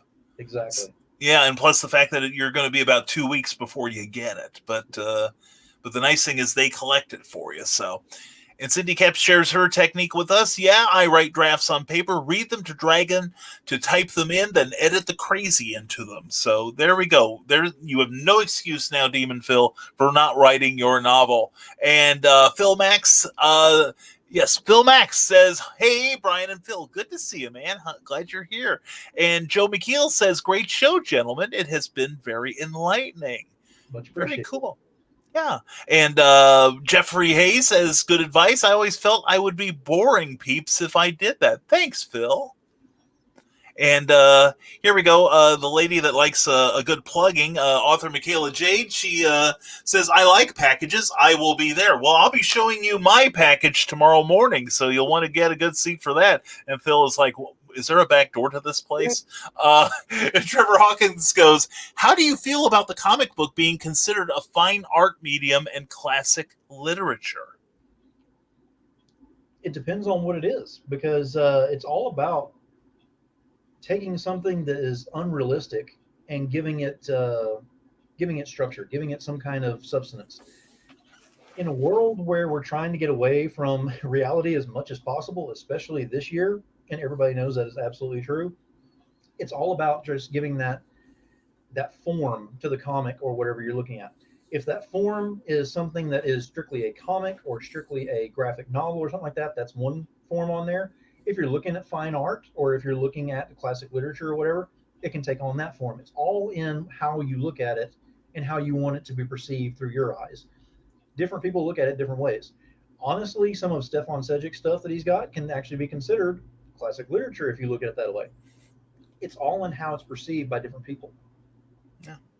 Well, look at Shakespeare himself. Back in the day, he was just a lowly scribe grinding out these plays to keep the pot boiling. But now look how we we revere what he does. So who knows what, the indies of today could be the textbook subjects of tomorrow. Philman X says digital brushes are the same as a sable if you use them right. It's just a tool, not like we still use ochre and sticks. That is very, very true. Now we have something from an outfit called Chuck's Raw Reviews. Really a suspect looking guy on there on the two YouTubes there, and he says you do not want to be on unscripted when he isn't there. The fill-in host sucks. That's why we're going to call it early, Chuck, so that the host can get over there and try to put out the dumpster fire before it begins. Seriously, check out Chuck's Raw Reviews. Chuck Pino, the best editor in comics, and a great guy. We're glad to have you here, Chuck. Looking forward to what's happening at 10 o'clock. And again, I'm going to remind everyone evermore, and the minute the show is over, and we'll get the links and everything for you. Beat feet over to what Demon Phil is doing tonight with Chuck Pino and the announcement of that great new book coming out. Okay, so please follow. In fact, if you leave now, I will not be offended. And Tom Hutchinson himself from YouTube asks, which guest has been on your show the most times? Of course he's going to ask that. I have a feeling I feel I know the answer now. That would be 9 times regular show guest Tom Hutchison. Wow, really? Holy cats! Wow, I know who's been on at least almost 2 times. But anyway, hope after the new year you can squeeze me in there somewhere. Author Michaela Jade says, I talked to my tech girl and she said with Google Forms you can have an image in the background if that's what you're looking for. She volunteered to make a mock-up and send it to you. Oh, very cool. I'd certainly appreciate that. We'll have to get together on that. Yes. Yeah, Michaela, drop me a line or find Phil Lockler on Facebook, or if not, contact me and I'll send you a link to his personal page. And we're going to have and Tom Hutchinson mocks you with his laughter, probably me too for reading it. And Joe McKeel says, showing your package tomorrow. I think I will have a blinding headache and can't make it. The words cannot be unseen come to mind. Well, that's a very well chosen phrase there. And we hope to make every show like that. And this is going to be the last question because we do want to get Phil out of here to manage the new party coming up at the top of the hour. And that Cindy Caps gets the last word. You've said which genre is your fave, but which one are you least likely to write or read? Ooh, that's a good question. Isn't she awesome? That was, I wasn't expecting that one. She's good. Least likely. I read so much because I give everything a chance. Even with the family and the kid titles and everything, I enjoy reading those and all. And Cat Dad and Supermom was amazing, above and beyond my expectations on that. That was good. So being able to actually write something like that would be interesting to me to do that as well, possibly in the future. You never know. Yeah. As far as a genre that I wouldn't want to do, there's really not much. I enjoy comics and graphic novels and everything so much that I don't think there's anything that I wouldn't want to try. Plus, isn't it always about pushing yourself out of that wheelhouse and trying something different? Because just as soon as you become complacent with something, that just means that you've gotten to the point where everyone else around you is complacent with your work. Yeah. You don't want that. You want it to be exciting. You want it to be new, something different, something just above and beyond what they expected. So if you like my book that I'll produce next year, yes, there'll be more of them like that. But if I decide to do something completely out of the ordinary, like let's say a kid's book or something like that, that would throw you completely off to the point where you're like, wait a minute, I got to check this out too. Whoa, he can do that too. Or I can't. Either way. There's only one way to find out. You never know unless you try. Exactly. Author Michaela Jade says, no problem. We'll do #Rising Tide. Absolutely. Thank you, sweetheart. You'll love her, Phil. She is terrific. And Phil Man X says Tom's on all the shows, Chuck too, but that's a good thing. Yep. Yes, it is. Yes, it is. And that will conclude the audience participation part of our show. And folks, I'm going to say some words that you'll be grateful for. This show is going to stay pinned up here forever because if you didn't learn anything in the last hour and 45 minutes, it's because you had your ears plugged. Because we appreciate your your wisdom here, Phil. Thank you so much for being here. It was an absolute honor being here. Oh, the honor is mine. Believe me. Thank you so much. Now, what we're going to do for you before we let you out of here, and folks, I'm going to post something here. That this is the address to the show that is following this one, and it's taking a minute to think because I'm on a Steam-driven computer here. And anyway, check this out. It is on YouTube /C/Demon Nation Sensation. I love that name. That is beautiful. So anyway, I'm going to give you the floor one more time here, and afterwards, please stick around a minute so I can say goodnight to you properly. So and then we'll let you go. But anyway, here he is, the head of the Demon Nation. Tell everybody how they can follow you, how they can keep in touch with all the amazing things you do, and what's going on that's exciting for you right now. Phil, take the floor. All right. Thank you very much, everybody, for being here. Thank you, Brian, for having me on the show as well, and putting up with my rambling a little bit on this one. I hope that you're able to learn a little bit from me. If you have questions about anything, please feel free to reach out. Add me as a friend, Phil Lockler, Lockler. Just look for my ugly mug on there. You'll see the face on there. You'll know it's me. Find me on there to go ahead and add on as a friend, because that's where I do most of my networking. Everything is through that one. If you're looking for the Demon Nation, just look up Demon Nation on Facebook. You will find both the page and the group on there. Join those, please. But most importantly, go to the YouTube, Demon Nation Sensation, and subscribe over there, and then let everybody else know. I want this thing to go viral. I want to have more and more subscribers over there. It is not about the monetization. Everybody thinks it's automatically about that. You don't get that much whenever you get to a certain level on there and you start getting money. It doesn't keep the lights on and everything. Don't let any people fool you on that one. Just like if you're in the comic industry, you're not here to make money. You're here to do, what you love. So you go over to Demon Nation Sensation, subscribe over there, and then share that thing out, please. We want to get as many people over there as possible for my guests. I have all of my shows pinned over there. They're actually listed by Hell of a Show, by Unscripted, and I have book reviews on there, which I have to get back on. This big stack right behind me, this is all books that I have to review. So I need to get on that. I am well behind, but the move threw me off on a little bit about that, and I'm going to get back into that. But please go over there, Demon Nation Sensation, look that up. If you're interested in the digital marketing and management, Dark Enterprises, DARKE Enterprises. That's where you want to go and look that up on Facebook. You'll find the page over there, or just look up on my profile. You'll find it there. If you have questions about that, reach out to me. We'll get you in, try to figure something out on there. I'm not taking any more clients until the new year, just simply because I have enough to finish out the year right now, and I'm not doing anything for the last part of the year, like I said.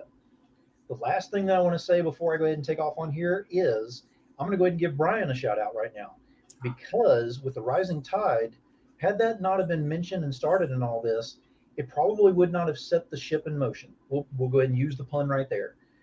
With what happened with rising tide, with what happened with the comics advocate network and everything, there are different things that kind of push me in the direction that I'm going and just made me become who I am today. Not necessarily in full, but in giving me that foundation. So I do appreciate and respect what they've all done here. And for everyone that follows Brian, continue doing so. Watch what this man does. Pay attention to what all he brings into it, because he's an amazing host and an amazing guy.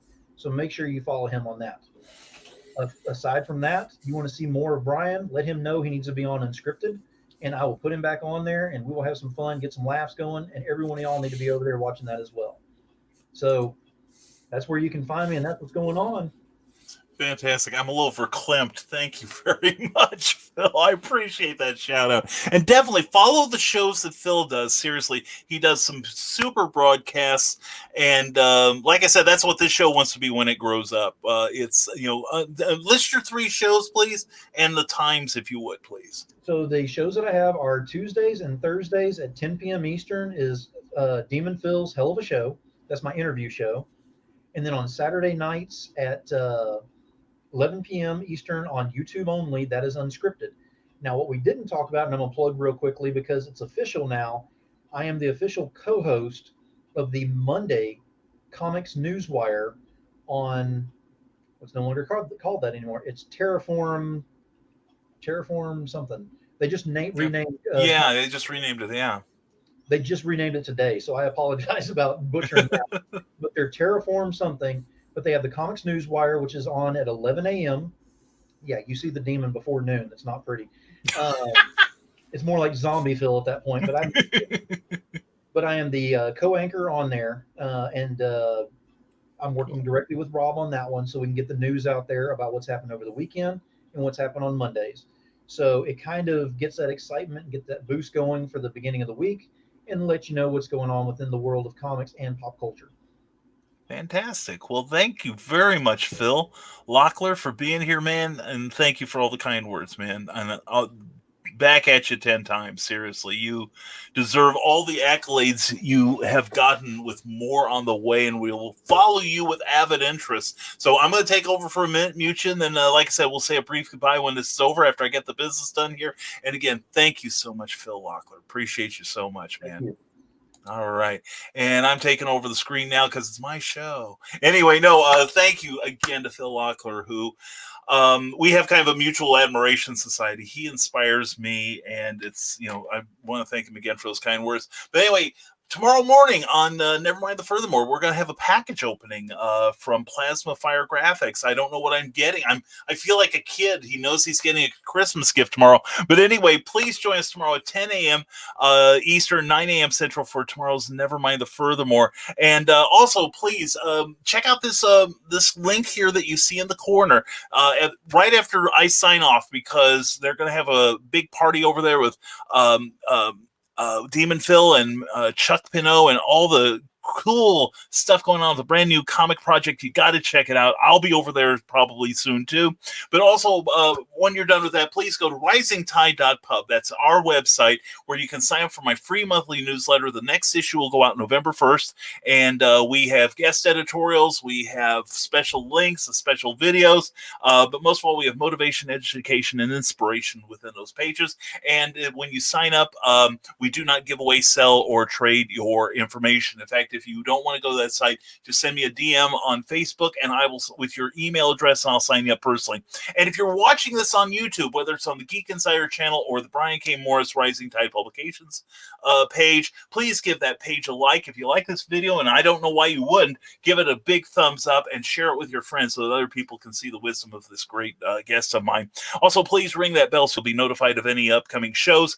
And if you're watching on Facebook on Rising Tide Publications or IndieVent, please give that page a like, because it helps us get more visibility that way. So in closing, as I get over to the space where I'm supposed to have been prepared for anyway, thank you for watching tonight's Clever Title Pending. Next week, the return of Amy Hale. She'll be back next week, and we'll both be drinking. I promise you that. So anyway, thank you. As always, folks, I wish you a great evening, and don't forget, stay smart, stay safe, wash your hands, never apologize for being awesome. Thank you, Phil Lockler, and thank you for watching Clever Title Pending. Take care. Thank you for tuning in to Clever Title Pending, a Rising Tide Publications and Brian K. Morris production. A member of Comic Book Advocating Network and sponsored by GeekInsider.com. Become part of our show with sponsorship and advertising opportunities. For details, contact advertising at geekinsider.com or visit podcast.geekinsider.com. The Geek Insider podcast is available on your favorite app, so please hit the follow button and share it out to your friends, because if you don't, you might have to turn in your geek card.